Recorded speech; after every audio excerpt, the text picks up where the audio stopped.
তারা ধরে রাখতে পারছে না। আজকে যে এত বহুতল কমপ্লেক্স আছে, প্রতি বছর এখানে ফায়ার অডিট হওয়ার কথা। একটা কমপ্লেক্স যখন তৈরি হয় তখন তার ছাড়পত্র দেয়, সেখানে ফায়ার ব্রিগেডের একটা ভূমিকা আছে এবং প্রতি বছরে অন্তত সেখানে ফায়ার অডিট হওয়ার কথা থাকে। আজকে কোনো ফায়ার অডিটের ব্যবস্থা নেই। এত ঘিঞ্জি বাজার কলকাতায়, একটা বাজারে কলকাতা শহরের মধ্যে কোনো কারখানায় সেখানে ফায়ার অডিটের কোনো ব্যবস্থা নেই। দুর্নীতির সীমাহীন ব্যাপ্তির কারণে আজকে এই অবস্থা তৈরি হয়েছে। যে কোনো জায়গায় আগুন লাগে, ইচ্ছাকৃত ভাবে আগুন লাগে কোথায় সেটা মানুষ বোঝে, অনিচ্ছাকৃত ভাবে শর্ট সার্কিটের মধ্যে দিয়ে আগুন লাগে, সেই আগুন আরো ব্যাপকভাবে ছড়িয়ে যায়। কিছু রাসায়নিক প্রপালি থাকবার জন্য আগুনের ভয়াবহতা আরো বাড়ে। এগুলো নিয়ে আমাদের কিছু বলার নেই, কিন্তু আমরা চাইছি যে এই মুহূর্তে অন্তত যে অবস্থা তিনি তৈরি করেছেন, তিনি মানুষের সামনে এসে বিবৃতি দিন তিনি জানেন। কারণ তিনি একজন মন্ত্রী, নির্বাচিত জনপ্রতিনিধি, মানুষ তাকে নির্বাচনে ভোট দিয়েছে, এটা কোনো সাধারণ দপ্তর নয়। তিনি বিধানসভায় দাঁড়িয়ে কোনোদিন তার আপগ্রেডেশনের জন্য, তার সংশ্লিষ্ট দপ্তরের বরাদ্দ বাড়ানোর জন্য তিনি কোথায় কথা বলেছেন, অন্তত অন্যান্য বিধায়কদের সামনে এমন কোন দৃষ্টান্ত নেই, বিধানসভা রেকর্ড এটা নেই। ক্যাবিনেট মিটিং এর ভিতরে তিনি কি বলেছেন তা আমাদের জানার কথা নয়, কিন্তু তার প্রচেষ্টা কি ছিল, এই দায়িত্ব তিনি কেন নেবেন না? যে একটা ফায়ার ব্রিগেডের গোটা ব্যবস্থাটাকে ধ্বংসের সামনে যখন দাঁড়িয়ে গেছে, তখন যিনি সংশ্লিষ্ট দপ্তরের মন্ত্রী আছেন তিনি মানুষের সামনে বলুন যে একজন মন্ত্রী হিসেবে তিনি ক্যাবিনেট বৈঠকে তার বক্তব্যকে গ্রহণ করা হয়নি বা এই সরকারের কাছে টাকা নেই বলে ব্যবস্থা হয়নি। আমরা আমাদের দলের পক্ষ থেকে সিদ্ধান্ত নিয়েছি যে আমাদের যে বিধানসভা পরিষদীয় দল আছে, সেই পরিষদীয় দলের সদস্যরা বিভিন্ন গ্রুপে ভাগ করে এট র্যান্ডম বিভিন্ন কর্পোরেশন মানে সরকারি আওতায় যে বাজার আছে সেই বাজার এবং এখানে যে বহুতল বাড়ি আছে, যে হাউসিং কমপ্লেক্স আছে, সেখানে ভিজিট করবে। কয়েকটি জায়গায় নেতৃত্ব দেবেন আমাদের বিরোধী দলনেতা শুভেন্দু অধিকারী, এবং এছাড়াও আমাদের যতজন বিধায়ক আছে তারা ছোট ছোট গ্রুপ করে অবিলম্বে অন্তত এই এজেন্ডাকে নিয়ে আমরা কলকাতার মানুষের সামনে যাব। এবং আমরা আবেদন করছি দলের পক্ষ থেকে, আমরা আবেদন করছি আমাদের পরিষদীয় দলের পক্ষ থেকে, আমরা আবেদন করছি আমাদের বিরোধী দল নেতার পক্ষ থেকে যে আজকে আপনারা আমাদের সহযোগিতা করুন। এটা কোনো বিভাজনের রাজনীতি নয় বা এটা নিয়ে রাজনীতি করার ব্যবস্থা নয়। সম্পূর্ণভাবে এই মুহূর্তে কলকাতা এবং কলকাতার পার্শ্ববর্তী অঞ্চলে যে পরিস্থিতি তৈরি হয়ে গেছে, আজকে সেখানে আদবেই যদি কোনো বড় অগ্নিসংযোগ ঘটে যায়, এই আগুন নেভানোর ক্ষমতা বর্তমান পুরসভার আছে কিনা বা তার জন্য আছে কিনা বা পাশে দাঁড়ানোর আছে কিনা বা ফায়ার ব্রিগেড সেখানে কি ভূমিকা পালন করছে সেটা দেখা অত্যন্ত দরকার। কারণ আমরা যদি র্যাপিড আরবানাইজেশন, জনসংখ্যার চাপ বাড়বে শহরের উপরে, এটা একটা সোশ্যাল রিয়ালিটি, এর থেকে কেউ বেরিয়ে আসতে পারবে না। শহর বাড়ছে, শহরের সঙ্গে সঙ্গে বেনিয়ম বাড়ছে, সরু রাস্তার মধ্যে 5 তলার জায়গায় 8 তলা বাড়ি তৈরি হয়ে যাচ্ছে। কলকাতার পার্শ্ববর্তী অঞ্চলের মধ্যে দমদম আছে, এদিকে সোনারপুর, পাশে যে কটা ছোট ছোট পুরসভা আছে, আজকে এই পুরসভাগুলোর মধ্যে যদি 8 তলা বাড়ির আপনি স্যাংশন দেন এবং সেখানে যদি আগুন লাগে, সেখানকার মধ্যে তো ফায়ার ব্রিগেডের গাড়ি পর্যন্ত ঢুকতে পারবে না। কিন্তু একটা অনিয়ন্ত্রিত ব্যবস্থা তৈরি করে দিয়েছে তৃণমূল কংগ্রেস সরকার তাদের গত 1 দশকের শাসনের মধ্যে দিয়ে।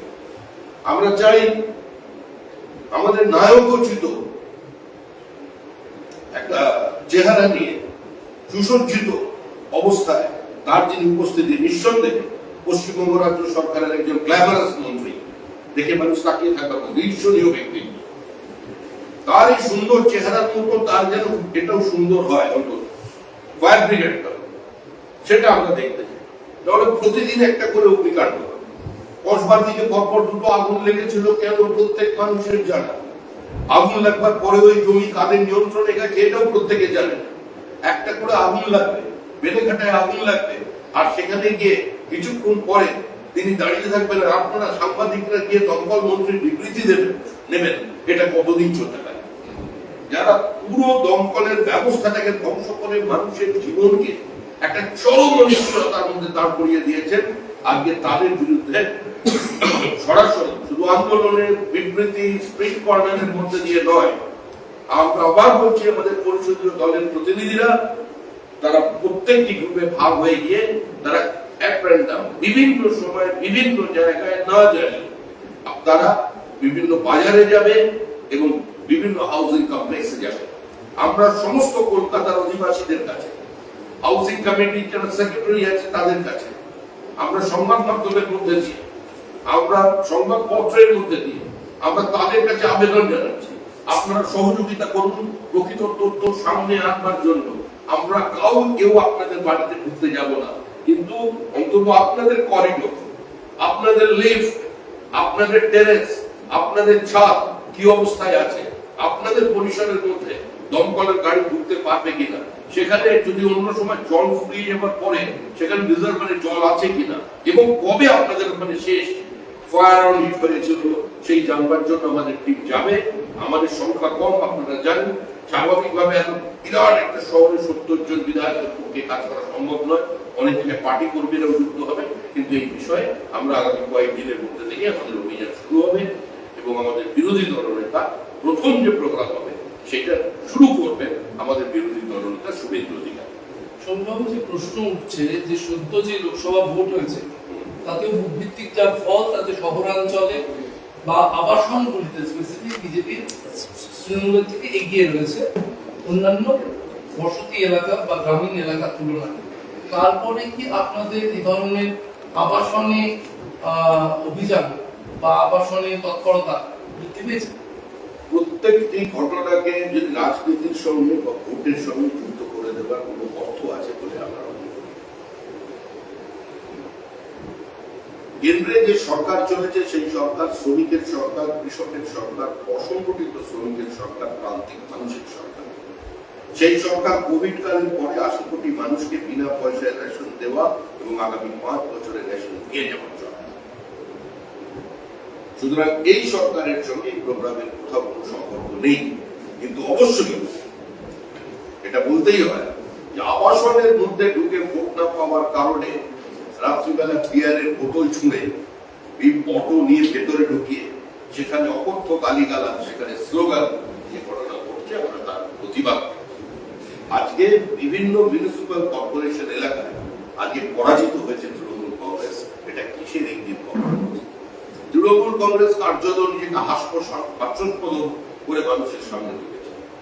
বিরাট হোর্ডিং বিধাননগর কর্পোরেশনের পক্ষ থেকে, সেখানে মেয়র হাসি মুখে দাঁড়িয়ে আছে নিজের ওয়ার্ডে পরাজিত।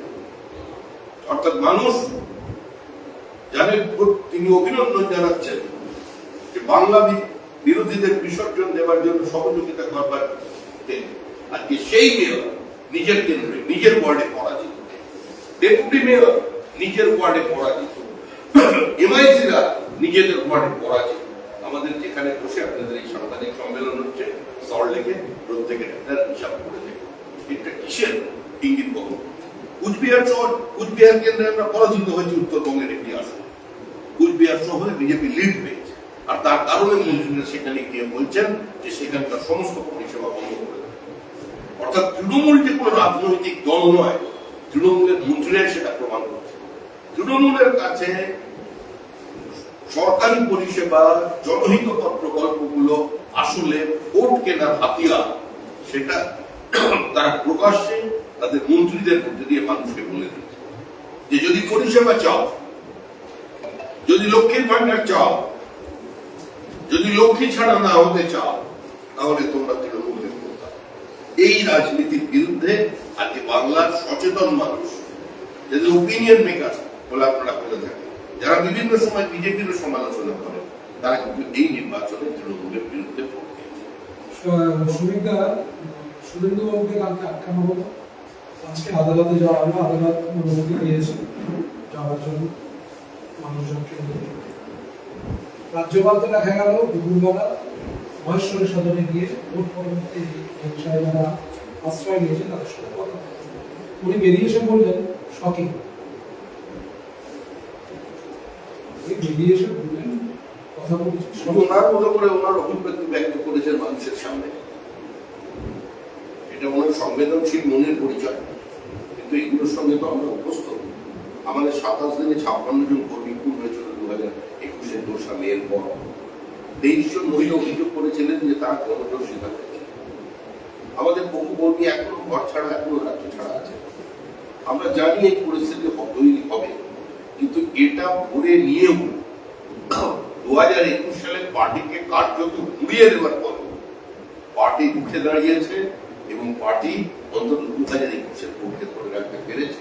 বাংলা সিটে আমরা জিতেছি, কিছু জায়গায় আমরা পরাজিত হয়েছি, আশানুরূপ ফল পাইনি। কিন্তু বিরোধী দলনেতা যদি রাজ্যপালের কাছে না পৌঁছতে পারে, বিরোধী দলনেতা যদি সাংবিধানিক প্রধানের কাছে পৌঁছতে না পারেন, তাহলে প্রশ্ন হচ্ছে সাংবিধানিক প্রধান এখানে বসে কি করছে? ওনার দায়িত্ব কি? ওনার দায়িত্ব এখানকার মানুষের সাংবিধানিক অধিকারগুলো রক্ষা করা। উনি বিরোধী দলনেতার সাংবিধানিক অধিকার রক্ষা করতে পারছেন না, আর কোথায় গিয়ে বলছেন শকিং। এই সবে আমাদের অভিজ্ঞতা।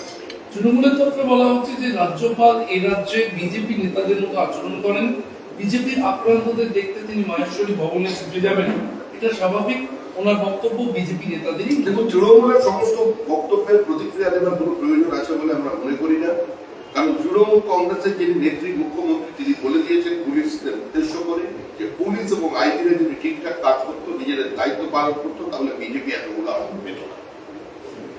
যে মুখ্যমন্ত্রীর চেয়ারে বসে সরাসরি প্রশাসনকে তার দলের প্রার্থীদের জেতানোর কথা বলেন, তারপরে তাদের দল কি ভাবনা চিন্তা করতে পারে, তাদের কি সংস্কৃতি হতে পারে, তারা গণতন্ত্রকে, তারা সমাজকে কি চোখে দেখে, সেটা প্রমাণিত। এটা নিয়ে কোনো বক্তব্য রাখবার প্রয়োজন নেই। রাজ্যপাল বলছেন যে রাজ্য সাংবিধানিক কর্তব্য পালনে ব্যর্থ, যা হচ্ছে তা ঠিক নয়। সাধারণ রিপোর্ট দেন সেটা হোম মিনিস্টারকে, আমরা বিবৃতি শুনতে চাই না। আমরা তো বলছি যেখানে সাংবিধানিক পরিকাঠামো সম্পূর্ণ ভেঙে পড়েছে, সংবিধানের ভাষায় যে total breakdown of constitutional machinery, উনি সেটা গৃহমন্ত্রীকে জানান, ওনার যেটা করার আছে সেটা করুন, মানুষের অধিকারকে রক্ষা করুন, পশ্চিমবঙ্গে গণতন্ত্রকে প্রতিষ্ঠা করবার জন্য যা করার আছে করুন। বিবৃতি উনিও দিচ্ছেন, বিবৃতি আমিও দিচ্ছি, আমার বিবৃতির কোনো মূল্য নেই, কিন্তু ওনারও এই বিবৃতির মূল্য থাকবে না। উনি কি রিপোর্ট দিচ্ছেন? ওনার দায়িত্ব এটা করা, উনি করে দেখান কিছু। নিয়োগ দুর্নীতিতে জেলবন্দি পার্থ চট্টোপাধ্যায় প্রচুর বেনামি সম্পত্তি বাজেয়াপ্ত করলো ইডি। এর মধ্যে কলকাতার পাটুলিতে তার স্ত্রীর স্মৃতিতে একটি হাসপাতালের 18 কাঠা জমি, সেখানে একটি ট্রাস্ট তৈরির কথা হয়েছিল, সেই জমি রয়েছে। বাগনানে 2 বিঘা, দক্ষিণ 24 পরগনার বিষ্ণুপুর ও বোলপুরে বেনামি সম্পত্তি বাজেয়াপ্ত করা হলো। খড়দায় প্রাথমিক নিয়োগী দুর্নীতিতে তাপস মণ্ডলের 2.5 কোটি টাকার জমিও বাজেয়াপ্ত করে। এর আগে নিয়োগ দুর্নীতি মামলার চার্জশিটে একাধিক সংস্থার নাম উল্লেখ করেছে ইডি। পার্থ চট্টোপাধ্যায় একাধিক সম্পত্তি নামে বেনামে, সেই সম্পত্তিগুলো ইডি আছে। এগুলো কি পিএসসি মানে পরীক্ষার প্রশ্নপত্র এগুলো করা হবে না? যে পার্থ চট্টোপাধ্যায় কি কি বেনামি সম্পত্তি পাওয়া গেছে তার হিসাব দাও, 5 নম্বর থাকবে তাদের। এগুলোকে নিয়ে কি মানুষের কোনো উৎসাহ আছে? পার্থ চট্টোপাধ্যায় কোথায় ঘুরে পড়ে, কি করেছে, অন্য করে আমরা কি করবো? উনি কোথায় কি কি করে রেখেছেন সেটা আমাদের জানার কথা নয়। তবে আমরা এটুকুনি জানি এবং প্রথম থেকে আমাদের অবস্থান দলের যা সেটাই বলছি যে পার্থ চট্টোপাধ্যায় একমাত্র অপরাধী, এটা দল বিশ্বাস করে। পার্থ চট্টোপাধ্যায় হেভিওয়েট হতে পারে, সবাই তার কাছে প্রত্যাশা ছিল যে তিনি নিজের ওজন কমাবেন এবং শিক্ষার ওজন বাড়াবেন। সেখান থেকে পার্থ চট্টোপাধ্যায় কার্যত পুরো সমাজটাকে হালকা করে দিয়ে চলে গেছে। উনি স্ট্রাইকার ছিলেন, বল উনি গোলে ঢুকিয়েছেন, কিন্তু হাফব্যাক কারা ছিল, গোল কে সামনেছে, ডিফেন্ডারে কারা দাঁড়িয়েছিল, অনুমোদন নিয়ে, অনুপ্রেরণা নিয়ে, মানুষ তাদের দেখতে চায়। তেহট্ট চাপড়া 2 জায়গায় তৃণমূলের গোষ্ঠী কোন্দলের অশান্তি ছড়িয়েছে, রীতিমতো খুনোখুনি পরিস্থিতি। তৃণমূল বলা হচ্ছে তৃণমূল থাকলে গোষ্ঠী কন্দল থাকবে না, বা গোষ্ঠী কন্দল থাকলে বোমা পড়বেন, আবার বোমা দুটো পরে দুটো গুলি চলবে না, হতে পারে। তারপর পুলিশ ঢুকবে, দুটোকে দুদিকে সরিয়ে দেবে, তারপরে তৃণমূল কংগ্রেসের পক্ষ থেকে বলা হবে বিজেপির চক্রান্ত, এটা তো চলবে। তৃণমূলের কিছুবারের জন্য ক্ষমতায় এসছে, নেড়া একবার বেলতলায় যায়, আর এর মানুষ 3 বার বেলতলায় গেছে, তো হবে কিছু? রাজ্য জুড়ে জেলায় জেলায় ভোট পরবর্তী সন্ত্রাসের অভিযোগ করছেন আপনারা। সেই সময় দাঁড়িয়ে আজকে খেজুরিতে গেল তৃণমূল কংগ্রেসের প্রতিনিধি দল, কুণাল ঘোষ, দীপা হাঁসদা, শিউলি সাহা, উত্তম বারিক। তারা গিয়ে অভিযোগ করলেন কি চলছে, বিজেপি সন্ত্রাস করছে নন্দীগ্রাম, খেজুরি, এসব পূর্ব মেদিনীপুরের গ্রামে গ্রামে। আর আমি অন্য কারোর নামে বলতে পারবো না, আমি কুণাল সম্পর্কে বলতে পারি সারা রাত বলতে পারবো না। ও সারা রাত আসবে আর চলবে, আজ রাত্রেও ঘুমোতে পারবে না। এই স্টেটমেন্টটাকে করতে হয়েছে, করার পরেও সারা রাত আসবে। এই তামাশার জন্য আমার মনে হয় ঘুম ভালো কাজে রাত্রে এটা গেছে। তামাশা কেন বলছে?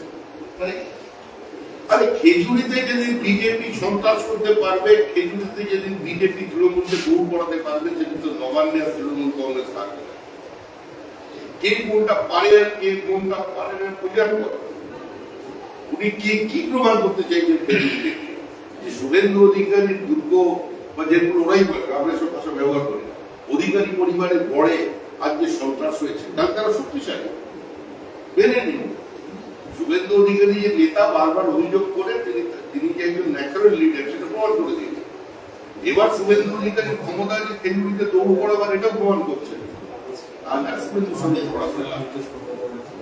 নিট সর্বভারতীয় মেডিকেল এন্ট্রান্সের মতন পরীক্ষা, সেখানেও বেনিয়মের অভিযোগ তুলছে শাসক দল। দায়টা কে নিতে পারে, কে নেবে? সুপ্রিম কোর্ট এই নিয়ে যে অবস্থান নিয়েছে আমরা তাকে স্বাগত জানিয়েছি, এবং এ নিয়ে দেশের শিক্ষামন্ত্রী ধর্মেন্দ্র প্রধান তিনি তার বিবৃতি রেখেছেন।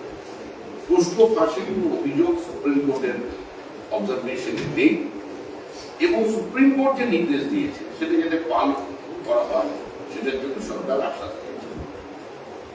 এনটিএ তৈরি করেছে সুপ্রিম কোর্ট তাদের নির্দেশে, এবং যা বিষয়টি সম্পর্কে সিদ্ধান্ত নেবে সেটা স্বশাসিত সংস্থা তারা দেবে। সরকারের যদি ভবিষ্যতে হস্তক্ষেপের প্রয়োজন তাহলে সরকার সেটা করবে, কারণ পুরো বিষয়টাই সুপ্রিম কোর্টের নজরদারিতে আছে। একটি বিষয় আমি আপনাকে আশ্বস্ত করতে পারি, ধর্মেন্দ্র প্রধানের 52 কোটি খাটের তলায় 50 কোটি নেই। না, এক্ষেত্রে তৃণমূল বলছে যে তদন্ত যদি কোনোভাবে সেন্ট্রাল এজেন্সির হাতে যায়, ইডি বা সিবিআই এর হাতে, তাহলে তো আপনারা ধামাচাপা দিয়ে দেবেন পুরো কেসটা। ফলে বিচার বিভাগীয় তদন্ত হোক আদালতের পর্যবেক্ষণে, আমি তৃণমূল এক্ষুনি করুন, চলে যান আদালতে।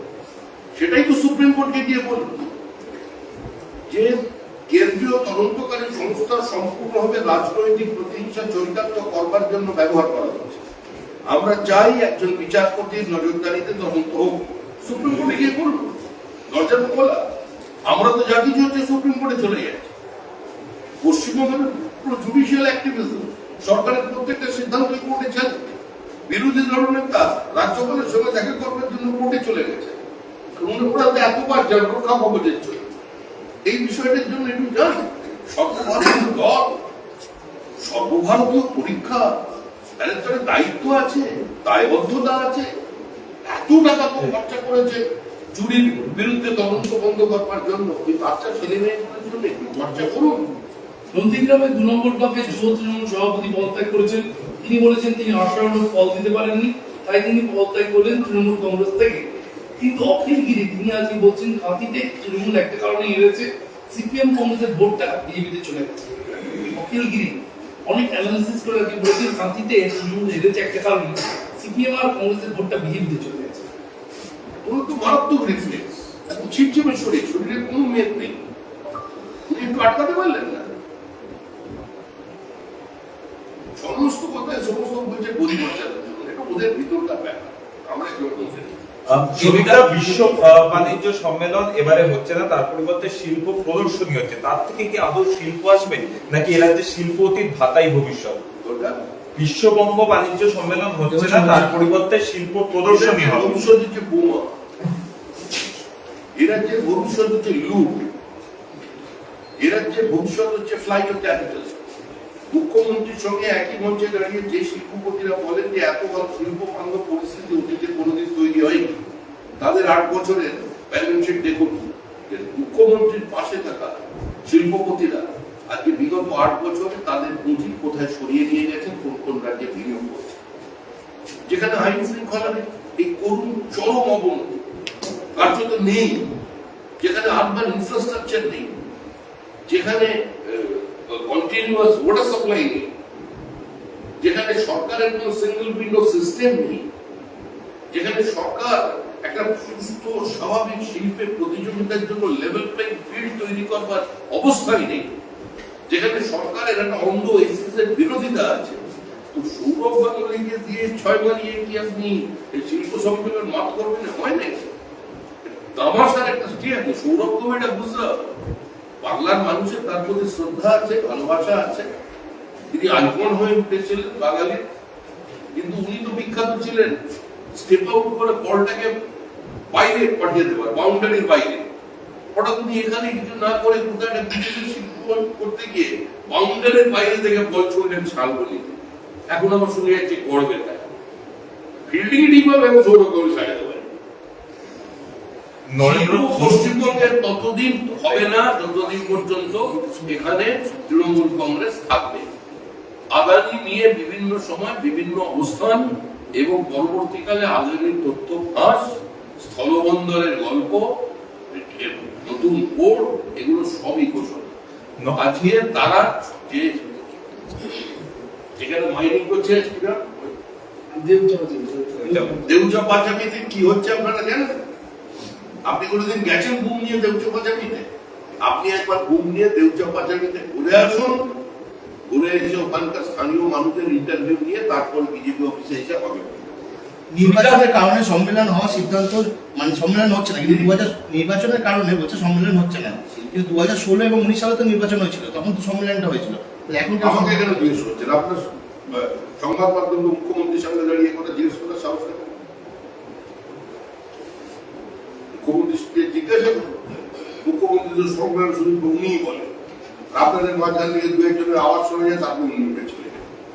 কেউ কিন্তু জিজ্ঞেস করেন, যত প্রশ্ন আমাদের কাছে, আমরা শুধু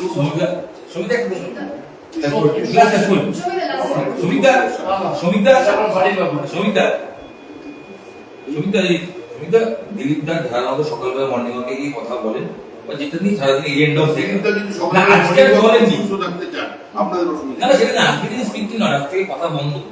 মানে তিনি আজকে কোনো কথা বলছেন না, বলেননি, দেখি কোনোভাবে দলের বার্তা যে অনেক কথা বলেছেন। বিপদ, দিলীপটা কথা না বললেও বিপদ, তার মানে দিলীপটা নেতা, দিলীপটা প্রাসঙ্গিক। দিলীপটা সকালবেলা হাঁটবেন শরীর ভালো রাখতে, সুস্থ রাখতে, চলমনে রাখতে, নিজেকে আরো বেশি অ্যাট্রাক্টিভ করতে। কাটিং কথা বলেছিলেন, হ্যাঁ, হারার পর তিনি বলেছিলেন তার বিরুদ্ধে কাটিং বাজি হয়েছে বা সামথিং এরকম টাইপের, যেটা বলে দিয়েছেন ক্লোজ চ্যাপ্টার, ইংলিশে এটাই বলে। সমিতা রাজ্য সভাপতি নিয়ে জল্পনা চলছে, রাজ্য সভাপতি কে হবে সেই নিয়ে একটা জল্পনা চলছে। রাজ্য সভাপতি কে কোথায় জল্পনা চলছে? আলোচনা শুনছি, কোথাও কোনো জল্পনা।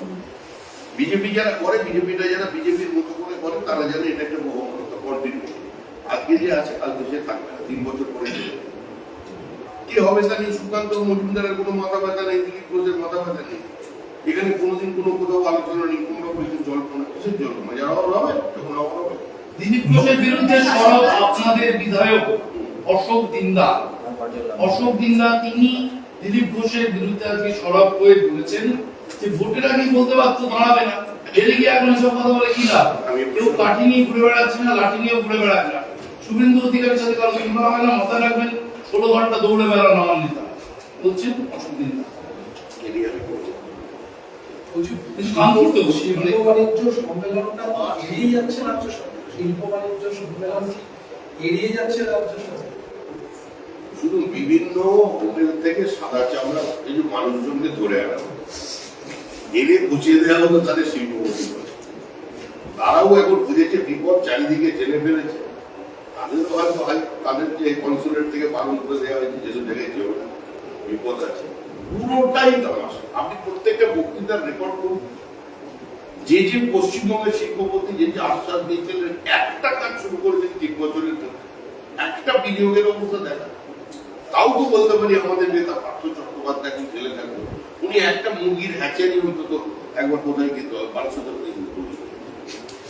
আর একবার কোনো একটা চিটফান্ড কোম্পানির একটা ল্যাপটপের ভাবে তুলে দেখিয়েছিলেন, সেই কেসকে এইখানে তো তাও নেই।